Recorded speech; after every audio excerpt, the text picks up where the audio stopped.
Kapal kargo terbakar saat berlayar di perairan Kabupaten Pesawaran, Lampung, Minggu siang. 3 kapal pemadam pun berjibaku untuk mengevakuasi penumpang dan memadamkan api.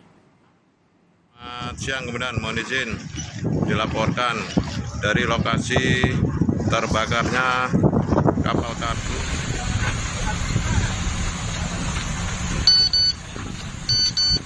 Asap hitam mengepul dari bagian belakang kapal kargo Samudra Sakti 3. Petugas terus berjibaku melakukan pemadaman dengan menyiramkan api dari 3 kapal pemadam.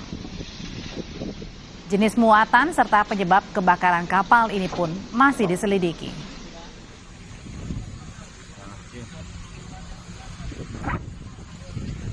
Selamat siang kemudian mohon izin.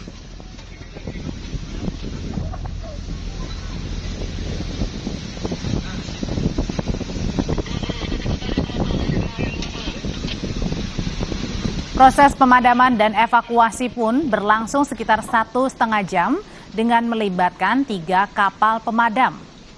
Seluruh kru kapal kargo berhasil dievakuasi dengan menggunakan kapal tugboat.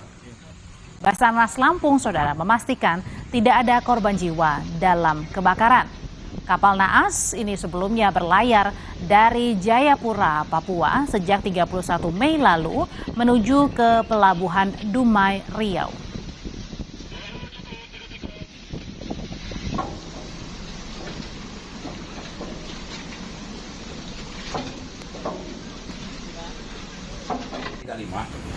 Kita masuk ke lokasi dan kita berhasil mengevakuasi 7 POB. Sementara dari total 26, 19 dievakuasi oleh Tugboat Alpine Marine. Ya. Jadi semua POB 26, alhamdulillah selamat semua. Kemudian saat ini sudah dievakuasi ke PT Bukit Asam di ruang serbaguna.